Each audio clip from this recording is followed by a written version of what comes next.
Hello అండి.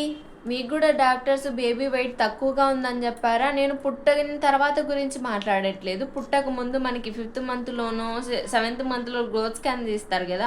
ఆ టైంలో నాకేం చెప్పారంటే బేబీ వెయిట్ తక్కువగా ఉంది. ఒకవేళ పెరగకపోతే గిన సెవెంత్ మంత్‌లోనే సిజేరియన్ చేసి తీసేసి ఇంకా బయట పెట్టాల్సొస్తది అని చెప్పారనమాట. నేనైతే అప్పుడు చాలా పానిక్ అయిపోయాను.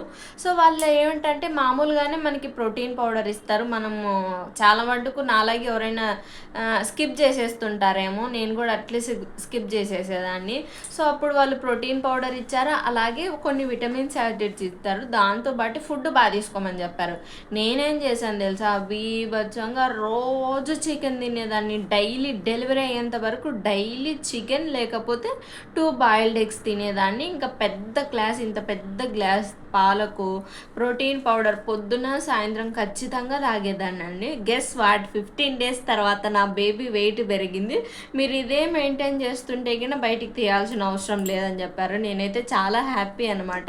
అలా 9th మంత్ వరకు కంటిన్యూ చేసి వచ్చాను. 9th మంత్ ఏంటి, 9th కంప్లీట్ అయ్యి 10th మంత్లో పుట్టాడనమాట నాకు బాబు. చాలా హ్యాపీ నేనైతే గిన. మీరు కూడా వెంటనే ప్యానిక్ కాకుండా డెసిషన్స్ తీసుకోవద్దండి. మాకైతే వాళ్ళు అప్పుడే చెప్పేశారనమాట, ఇంకా పెరగకపోతే ఒక 15 డేస్లో నీకు సిజరీన్ చేయాల్సి వస్తుందని. చాలా ప్యానిక్ అయిపోయాను నేనైతే గిన.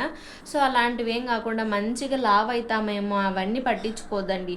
వీళ్ళ వీళ్ళ గురించి ఆలోచించాలన్నమాట. ఫస్ట్ వీళ్ళు బయటకు వచ్చిన తర్వాత మళ్ళీ వాళ్ళని ఆ ఎన్ఎస్ఈలో చూసే బదులు, ఏడ్చే బదులు మనం ముందే చూసుకున్నామంటే చాలా హ్యాపీ అనమాట.